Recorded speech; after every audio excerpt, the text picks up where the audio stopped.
So mistakes, whether big or small, whether we know about them, we don't know about them, whether it's a once-off thing or a recurring thing, it's costly. And not only that, there's quite a few other things that are also impacted by these costly mistakes that we are making.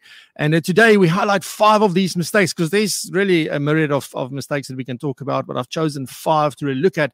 But not only are we going to discuss these, we're also going to give you some solutions and how to turn it around and to your benefit. And it's going to be awesome. This is Propulsion, the podcast for forward-thinking and driven and ambitious financial planning professionals. It is the catalyst to the exponential growth of your financial planning practice, your business, or your franchise. This is where professionals come in order to learn about the latest technology, to learn about best practice when it comes to running and managing their business, as well as marketing, sales, relationship building, the best and most valuable interviews with local and international guests, and a whole host of other things. Without any further ado, here is your host, Francois du Toit. I've been looking at my business quite a bit this year, since December last year already, and I'm identifying little things that we've started doing that makes a massive difference, but that I never gave attention to. So now, talking to a lot of people in the last 2 weeks specifically, and specifically this week that I was on leave, there are things that tend to come up in conversations over and over and over again. And that made me thought, let me go and sit and think about what are some of the most common mistakes I guess I see, but that's very costly actually. And from different aspects, it's not always money. When we talk about, oh, this is a costly mistake, it's not always because it is about money. It's sometimes about time. It's about other stuff. So let's get a little bit into this. And the first mistake, and this is in no particular order. It's not like the most expensive mistake or anything. These are just 5 mistakes, and let's talk about them. And maybe if there's just one of these that you can pick up on and you can change that, it may very well change the trajectory for the better in your business or your practice. So the very first mistake that I want to talk about is confusing expenses with investments. And this is a common thing that I see. I'm very guilty. I was very, very guilty of this. And in some instances, I still am.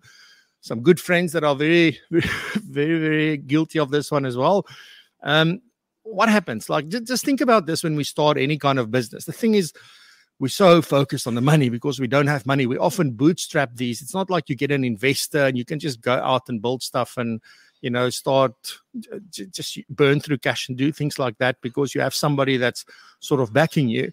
For most of us, you go out, you start a business literally from scratch with a few bucks in the bank, and you have to manage that very, very closely. So what does one tend to do when you do that? Well, you try and minimize expenses. You try not to spend money. You try and see how many things can you get for free. And then, it's like whatever is there, like, let me use this, let me do that. Let me not appoint an assistant. Let me not start building a team because I can still handle all of the admin. I can still do all of this, and that's absolutely fine. And I've spoken about this as well in the 7 Habits to Build a Legendary Practice, where I talk about this sort of cycle that we easily fall into when we don't build a team, because you get to that point where, I can afford someone, but if I appoint them, then I'm worse off. And I don't know if I'm like, it's that you're so busy that you can't make more sales or see more client or bring in more revenue. And on the other end, you're just so frustrated because that's what you want to do. But now, if I appoint an assistant, how long is it going to take? Will I be able to make it? So for a lot of people, that's a very, very difficult thing to sort of land up in. And for me, like if you go into this thing in this mindset that everything is an expense, everything is a cost, everything is costing you money. The problem is that we get sort of sucked into that mindset because it becomes a habit. So you keep on focusing on, I shouldn't spend money, and it just continues, and we do absolutely nothing different. Or if we don't get out of that, it takes us very long to get out of that. So it takes us long to build our businesses. If you think, I started back in 2015, and I've only now really, I've had people on here and there that helped me, and I outsource a few things in between. But it's only now really in the last few months that I've had a team of 2 that have joined me permanently, that's helping me. And it's a massive responsibility. It is there's some additional pressure there. But there's like the things that these things bring to the table make such a difference. This is not just about appointing a team or creating a team or anything like building a team. It's not just about that. So what is the solution to this? Because I said I'm going to share some solutions with you. For me, there's a couple of steps here. The first one is you have to define what expenses mean for you. So what is an expense? For me, an expense is something that you have to pay, but it doesn't create any efficiency. It doesn't free up time. It doesn't create or generate revenue, nothing like that. So office space, for example, water and lights, coffee and tea, those kind of things. Those kind of things don't create anything in your business. They're not revenue generating. It's an expense. It helps you create a nice working environment. It makes it fun, whatever that may be. But it's an expense, right? So it's money that when you spend it, you're not getting it back. There's no other way to make it back. Investments is obviously then the opposite of that. So when we talk about investments, an investment would be something that generates revenue. It is something that does free up time. It is something that does create efficiency. So anything that's got to do with that, that's absolutely what one can focus on and say, well, if it does one of these things for me, then it's an investment. And we easily put money into investments because we're not spending money. When you spend money, it's gone. When you invest money, it comes back. Right. So the solution is be open to investing, be averse to spending. So very simple. So that's number one. So confusing expenses with investments, don't make that mistake. The next one will probably maybe link to this in some way or form, or there's some synergy between the two. So let's have a look what mistake number two is. It's rushing to solutions, not conclusions. So rushing to solutions. So what we want to do is there's a problem, there's a pain, and we just want to get into it and let's just put something in place. Oh, we don't know what's going on in our commission. Excel, because we don't want to spend money. We already have Excel. Let's build an Excel. Let's try and make this stuff work. And it does for a little bit until you realize that it's not working, for example. So I think another big thing with rushing to solutions is we often borrow our ears to other people, right? So your colleagues, other peers, people you know in the industry. Chris, what are you using? Susan, how did you solve this? And I think this is sort of a big problem because sometimes we don't know where to start. We just know there's pain in the business, but we don't really understand this. So for me, there's a few issues that comes, or a few things that result in us really rushing to solutions. And we all do it. I do it as well. And it is this thing about, I don't really have a clear and deep understanding of what the actual problem is. I don't know what's causing this pain 100%. The other thing is probably, let's just say that you do know what causes the pain. The other problem that we don't think about, and this is the big risk when you just rush into getting a solution to solve your short-term pain and your short-term problem, is that you don't really have, and I don't really have, a clear direction for the business or a clear vision of what the future looks like for the business. And that is massive. It's a massive, massive problem because whatever you implement now, you don't want to be fixing that later, because this pain may go away now, but it may result in a much bigger pain later on. So very, very important. And it leads to spoeg and plak. So I was sitting last night, spoeg and plak. What is that? Spit and paste, I think. I don't know. But spit and paste in my Afrikaans English, I would say that's what happens, because now we just take all these solutions and we just want to add them together and let's just hope, please let it work. So that's then just, I think, exacerbates this problem about, just rushing to a solution. The other thing that people tend to do, because that's what we've done for many, many years, is just to throw more people at the problem. Oh, we get so many commission statements, so let's have two ladies or two little Francois come and do our commission statements or things like that. I don't know why I'm using revenue, but it's because it can become such a big thing. And it's just important that we realize what we are doing when we just throw people at the problem and we don't go and get the understanding, get the context, know where we're going, and fully understand what is going on before we start looking for solutions. Just putting more people on the job doesn't necessarily mean that that's then efficient or effective, or even it's going to create more revenue for you. So again, something that we need to go back: are we spending money or are we investing money into our business? And then often with these rushing to solutions, it's only a short-term pain relief.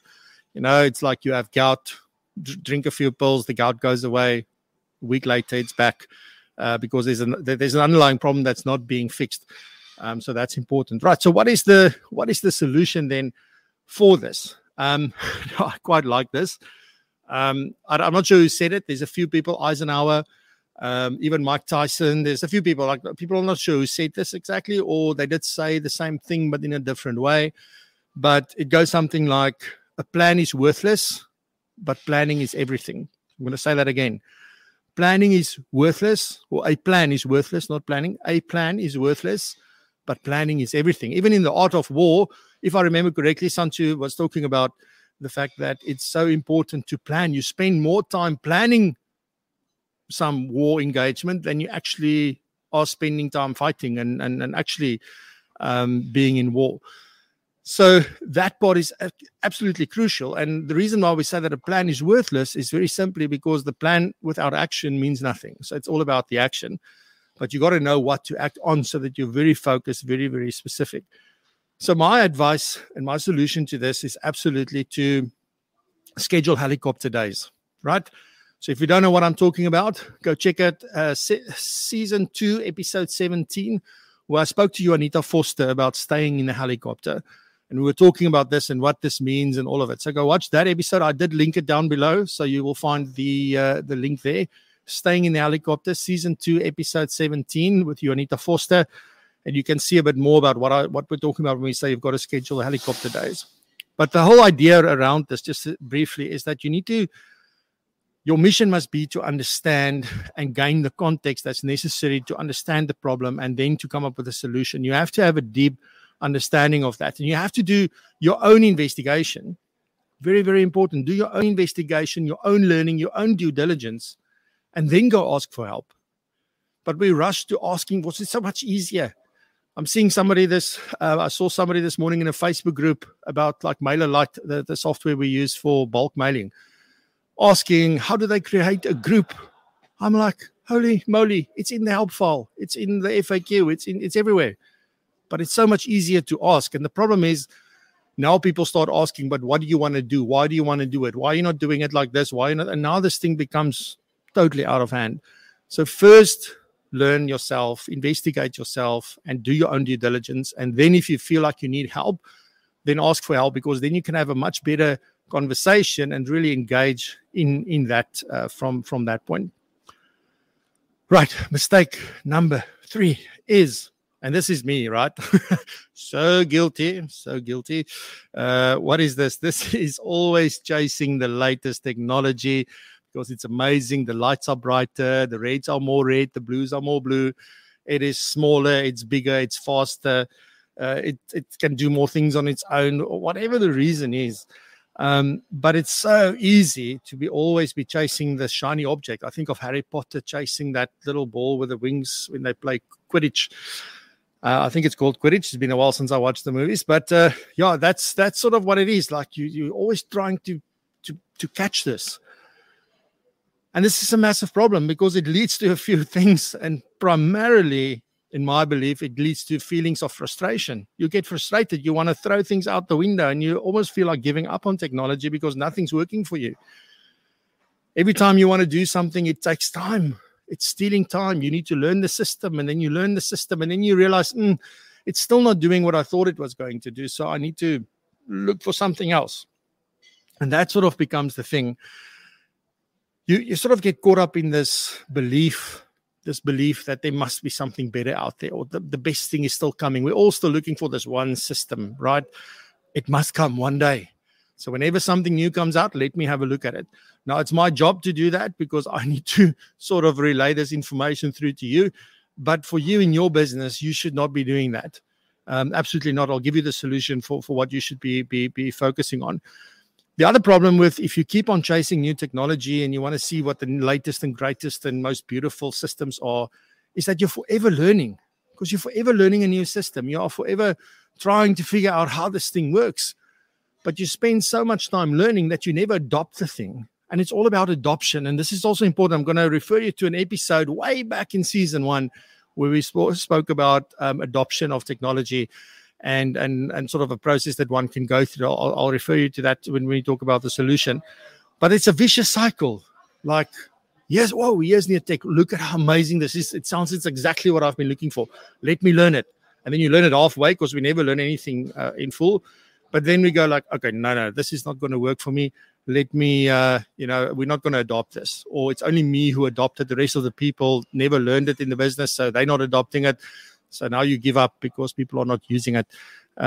So it's that vicious cycle. And the newest thing and the newest thing.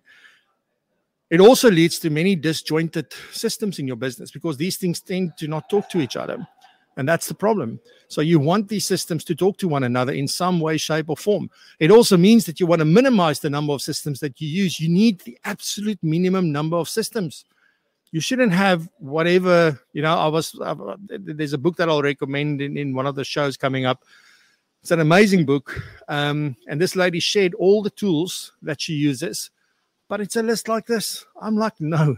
Even if I look at those things, it seems to me like some of those things can do, like, I don't know why you have multiple systems. And it's probably a legacy thing. It's probably because they started using something, it didn't do everything they wanted to do. Then they brought something else on, but now they didn't want to change this because it was too much pain. And now you sit with all these systems that's sort of causing a headache. And it also leads to a lot of inefficiency. So what is the solution? Right. So let's do what this lady did. Her name is Jenny Blake. So what she did is she made a list. So go make a list of all the technology you use today in your business, every single thing, the hardware as well as the software. So, and then you go categorize those and you show what you use it for. What is the role or the function of that piece of technology in your business? Do that. If that's the only thing you do from today's show, I think you'll get loads of value and it will really be a positive experience for you. And then I want you to go and look at that list and say which of these, all of these, the 5, the 10, the 100, whatever you're using, which one, and this is going to be the difficult part, which one is the absolute most important one. And then you go and learn that thing inside out, but not just you, your team as well. All of you learn that one piece of technology. If it's a phone, you need to know everything about that phone. If it's an app, you need to know everything about that app. If it's software, you need to know everything about that because that is the most important piece of technology in your business. So that then has to be the focus. And then it starts from the top. Whether there's one person working for you or 1,000, doesn't really matter. But it comes from the top. You need to drive adoption hard because it's about adoption. It's not about the technology. You can have the most wonderful technology and the most beautiful screens and the most beautiful dashboards. If nobody uses them, and people will be averse to using these new things because it's an interruption of the way they used to do things. So you have to go and focus on that. So you need to drive adoption and drive adoption with a team. This is what we use, right? You work in this business. This is what we use. Some businesses like to allow people to use whatever they want as long as they stick within the process. Totally your decision. But I think if you really want to create efficiency, you want to create predictability, all the things that we spoke about last week when we spoke about customer experience, everybody needs to be using the same thing in the same manner. So drive that adoption very, very hard. Here's my other golden thing. Like there's a couple of golden rules that I stick by. This is one when it comes to technology. First, learn what you have right now. Get to know it inside out. Know exactly what it can do for you. Talk to your service provider, your software provider, ask them for guidance, ask them for help. And some of them are great and some of them are not great, and that's fine. Don't let that put you off. This is your business. It's your responsibility. So drive that very hard. Make sure that you understand the software fully. And then once you use it optimally within its capabilities and you then see this is not working for my business, then you start looking around for something else, not before.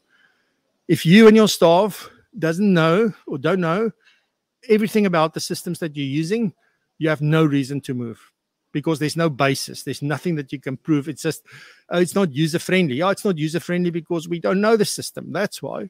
Anything that's got a bit of a thing. Even when we started using Word and Excel, if you go to a Word and Excel course, your mind will be blown of what those things can do. We only use like 2%, I think, of what it can do.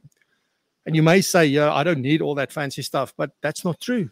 It's absolutely not true, because they can change your business and they can change your life if you just know how to use it. So very important that you do that. Right. So then then go watch episode 13 of season 1. I watched a bit of it yesterday. It's actually amazing to go back to think that was the 13th episode of the very first season, when this was still called Virtual Coffee with Francois. But it was a phenomenal interview. I spoke to Barry van Zyl. At the time, he was the account management or head of account management at Iris. We didn't talk about Iris specifically or Xplan or anything like that. It was the concept of adoption of technology and what we see people don't get right. So go and watch that episode. It's linked down below on the YouTube channel. You won't see it on Facebook or LinkedIn, but in YouTube down below, you'll see the links there. You can just click on it too. Not now. Just wait till afterwards. But that's just an important one as well. Mistake number 4 is watching the competition too closely. And also, I can actually add on here that getting romantic with certain of our philosophies and our views as well. I did that for sure, and I know quite a few people who's done that as well. And you have to believe in your process and what you stand for. But the problem is that we often then fall into this thing about anybody else who's not following this process or this philosophy or this approach is now in the wrong. And we love, just look at LinkedIn. We love to point it out. We love to point it out when fees are, just crazy, and an advisor took too many like basis points on an investment, because it's not the same as your philosophy. Instead of turning it around and looking at it from but what do we do different? What makes us different? What do we believe in, and what's our philosophy? And just that's all you talk about. Because through that, you'll attract clients, and you're doing the profession a favor, because other people will notice what you do and say, oh, there must be a better way. But for us to stand here that's doing things differently, it doesn't help me pointing out and saying, Susan, nee man, or Susan saying, Francois, nee wragtig. Like, you can't do that. So we can't just stay away from that. I think that's a massive problem when you are watching the competition too, and you feel also like everybody's competition. The market is so big. You all know this. I'm not going to hop on that point, but we all know how big the market is. There's enough for everyone. There's enough for everybody to get a piece. We can't look after all the clients. There's a massive problem at the moment with the younger generation coming through, because advisors are older. They have relationships with those parents. They neglected building proper relationships with many of those children. So if a parent passes away or both of them pass away, the money's gone. So there's a big risk in it as well. But let's look after the people that's in our circles, in our businesses at the moment. If you've built a practice, if you're still busy building a practice, then make sure you include those kind of strategies as well. I'm sort of drifting a little bit off my point, but for me, it's just important that I think one of the things that happens is that often, like it used to be with me, I'm busy with something and then I notice somebody that does something similar to me is doing something that I didn't think of. And I think, oh, crap, what if that's the next big thing? Now I'm behind. I'm not even here, and you'll never catch up, right? If somebody is ahead of you, you will never, ever, ever catch up. So unless your team is bigger and you have more money and you can drive things faster, then you can catch up. So I'll take that back. But just in a normal, small, independent or tight practice, it's hard to catch up, all right?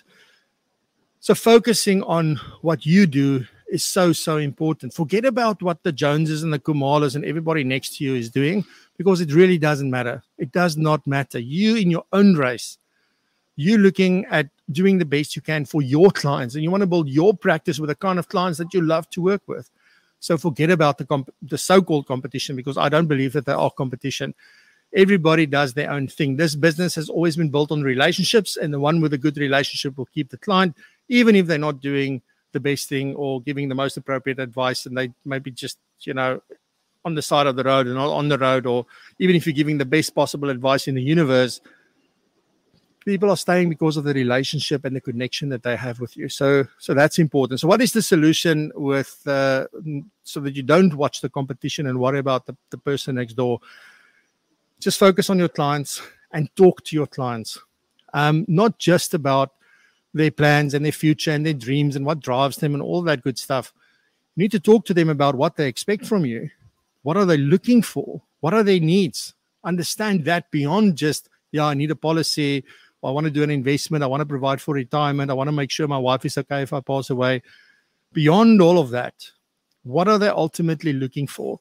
And I've seen the most amazing things that people are doing for clients that has got absolutely nothing to do with this. And just think back to last week when we had not last week, the week before, when we had Stefan and Werner on from Money and Medicine, and how the amazing things that they're doing for their clients, even having sessions around self-defense classes, because they realize that their female clients and young professional ladies, when they leave a hospital late at night, they may be, it's just not a great time to leave and to get to your car and to drive home and get home and all of that, because of one experience that one of their clients had. And they decided, let's do this. So there's all these valuable things that you can do and offer to help your clients and be more to them than just their financial planner. And all of this makes the client so much more stickier. But most importantly, it's driving your customer experience. So absolutely critical. And harp on about what you do and how you do it and what you believe in and what your clients say. Use that. Forget about all the other people on social media and in the Courant, in the newspaper and on the radio and all of those good stuff. Forget about them. It doesn't really matter. It only matters about what you do every single day. Right, then, the last mistake is trying to be everything to everyone. I did this. Like, if somebody asked me for something, I said yes. If I wanted to do something or somebody needed something, they needed help, I said yes. I never, ever, ever say no. Now, when you start out, you should be saying yes to a lot of these things to sort of figure out where you're going and what's really important to you. But what I want to sort of share with you is a bit of a story. And this is about the old man, the boy, and the donkey. Now, I don't know, maybe if you've been to one of my sessions that we had on building your practice, I tell the story as well. Unfortunately, I do not know who the actual author is of this or the person who drew these pictures. So I'm sorry if somebody knows, I will gladly credit them. But this is all about these three individuals. So what happens is there's this old man, he has a donkey, there's a boy with him, and they're walking. And as they walk around along the road, there's people standing there laughing at them like, how stupid are you? You're an old man. You should ride on the donkey. Why are you walking? And he thinks, and he looks at the boy and he thinks, that's true. So what does he do? He gets on the donkey and off he goes. And then as they move around and along that road, there's a new group of people, and they go like, that is not fair. That is a young boy. You're an old man. You're an adult. You're big and strong. Well, not that strong anymore, but you're still strong, stronger than the boy. Like, how bad is that of you to let the boy walk and you don't? Shame on you. And he goes like, oh, yeah, he never thought of it like that. So what does he do? He exchanges places with the boy. So now they're going down the road, and as they do, they encounter some more people, and these people go like, you're stupid, right? Like, why don't you both get on the donkey? Like, the donkey is strong enough. That's what donkeys do. I mean, they're pulling carts. So what is the problem? And they say, yes, let's do that. And they both get on the donkey. And now they travel and travel. And as they then go further, they run into more people going like, how can you do that to this animal? Like, we're calling the SPCA right now. Like, no more. Like, that is not good for the donkey. And you're like, hell, maybe they should carry the donkey. So that's exactly what they did. They sort of, and this is somebody else. This is another picture. I couldn't find the last one as part of this. But they then got the donkey and they carry him in, and they go over a bridge, high, almost like, I don't know, down there. They got this high bridge, and as they walk, it was one of these old wooden bridges, that swing bridges, and the young boy slips. And as he slips, they drop the donkey, and down goes the donkey into the river, and there he goes. Now he's a seahorse, okay? But I don't think he made it. So what is the moral of this story? I think the moral of the story is that if you try to please everyone, you can kiss your ass goodbye.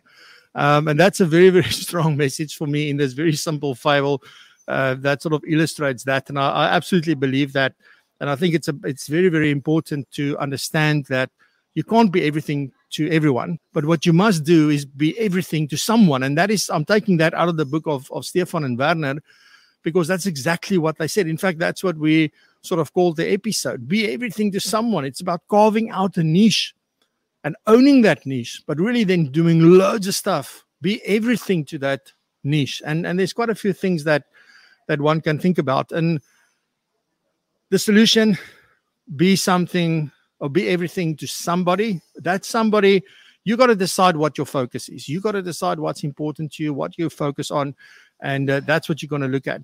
It can be something like a target client. So you only want to work like they do with medical doctors. So you can do that.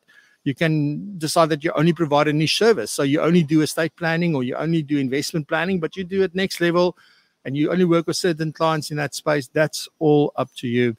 Maybe you have a niche approach or a niche process. Maybe you use very special software that is not available anywhere else. Or maybe you wrote your own bespoke software that only you can use. Whatever that is, you got to build a specific niche and a specific focus around something and then do everything you possibly can for that. So if you missed 2 weeks ago, that episode has gone basically viral. See, not mine. So, but Stefan and Werner was on 260 views already on that. Now for us, that's massive. That's maybe not big in the bigger scheme of things for some, but I think we are very niche. We only work with financial planners. We only talk to financial planners. We only do the show for financial planners and people working in financial services. That's massive if you compare that to the other episodes. So extremely valuable episode. It's linked down below, season 3, episode 5. It's about carving out a niche and owning it across all aspects. So go and listen to that. It's really been very popular. And any of these episodes that I shared, well, not all of them, not season 1, but both your Anita Foster's one as well as this one with Stefan and Werner is also available on the podcast. So if you want to go look for us on Apple Podcast or Spotify or somewhere there, you'll find the Propulsion podcast, and all of them are available if you want to listen to this instead of watching those videos. Ladies and gentlemen, thank you very much. That is it for today. We'll be back next week, same time, same place. Stay safe, be blessed, and prosper. Remember to raise the bar, and I love you. Enjoy your weekend. Bye-bye. Thank you for listening. Remember to check out the live show, Propulsion Live, on YouTube every Friday at 7 a.m. South African time. You can find it at www.propulsion.co.za/live. That's propulsion.co.za/live. And please remember to subscribe, share with your colleagues, your friends, and anyone who may find value like you did in this podcast. Once again, thank you very much, and we'll see you in the next episode.